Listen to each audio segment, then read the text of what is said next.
Alhamdulillahirrabbilalamin. Wassalatu wassalamu ala asrofil anbiya'i wal mursalin Sayyidina Muhammadin wa ala alihi wa ashabihi ajma'in, amma ba'du.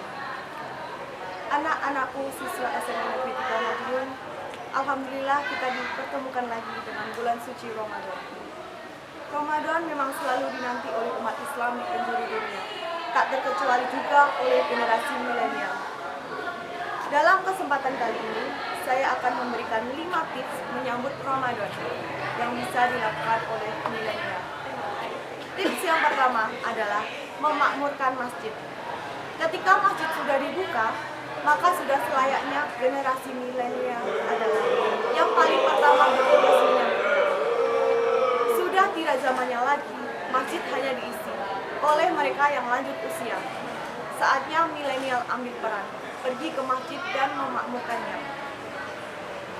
Allah berfirman dalam Quran surat At-Taubah ayat 18 yang artinya, sesungguhnya yang memakmurkan masjid ada masjid-masjid Allah hanyalah orang-orang yang beriman kepada Allah dan hari kemudian, serta tetap mendirikan sholat, menunaikan zakat, dan tidak takut kepada siapapun selain kepada Allah. Maka merekalah orang-orang yang diharapkan dan masuk golongan orang-orang yang mendapat petunjuk. Berbagai kegiatan positif dapat dilakukan di masjid, di antaranya dengan rutin mengikuti kegiatan salat berjamaah 5 waktu, tarawih, tadarus, kajian, atau kegiatan positif lainnya. Mentadaburi kitab atau bahkan isu fikih yang dapat dikaji sehingga menambah wawasan dan pengetahuan.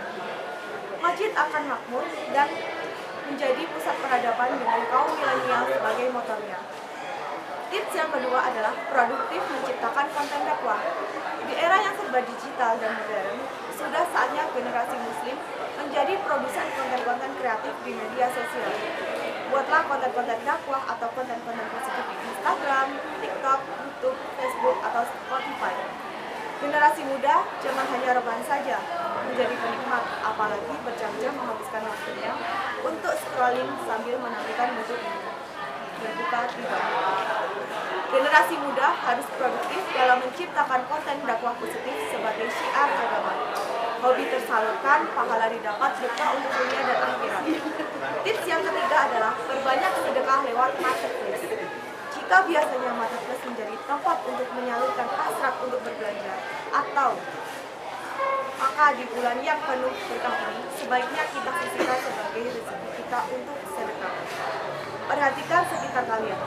Jangan-jangan ada satu bulan tetangga yang sedang membutuhkan uluran tangan. Maka sudah selayaknya sebagai generasi muda kita hadir. Hal ini sebagaimana janji Allah Subhanahu wa Ta'ala di dalam Al-Quran. Sesungguhnya orang-orang yang bersedekah, baik laki-laki maupun perempuan, dan meminjamkan kepada Allah pinjaman yang baik atau niscaya yang akan dilipat gandakan ganjarannya kepada mereka dan bagi mereka pahala yang banyak. Quran surat Al-Hadid ayat 18. Tips yang keempat adalah optimalkan proyek sosial. Ramadan selain bulan untuk beribadah makro, juga dapat dioptimalkan dengan ibadah rumah seperti melakukan proyek sosial bersama komunitas.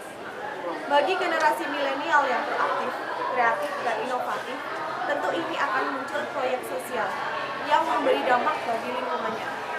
Bukankah Rasulullah SAW pernah bersabda, sebaik-baik manusia di antaramu adalah yang paling banyak manfaatnya bagi orang lain.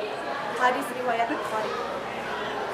Tips yang 5 atau bisa dikatakan tips yang terakhir adalah merefleksi diri sendiri dan perbanyak doa. Ramadan juga merupakan bulan refleksi diri. Patut diingat bahwa kita bisa dan harus meminta pertolongan hanya pada Allah semata. Memperbanyak doa agar saat bulan Ramadan dapat mengubah kita menjadi lebih baik lagi. Dapat konsisten melakukan kebiasaan-kebiasaan baik, lebih mudah melakukan ibadah sunnah dan perbuatan baik dan menjadi refleksi diri sendiri. Daripada membiarkan bulan suci ini berlalu begitu saja. Bukankah hari ini harus lebih baik dari hari kemarin dan hari esok harus lebih baik dari hari ini? Mari kita manfaatkan setiap waktu di bulan Ramadan ini Semoga Allah Subhanahu wa Ta'ala senantiasa memberikan kita kekuatan dan kemudahan dalam menjalankan ibadah, serta menjadikan kita hamba yang selalu taat dan patuh padanya. Mungkin ini yang dapat saya sampaikan. Semoga bermanfaat. Tetap semangat dalam beribadah. Kurang lebihnya mohon maaf.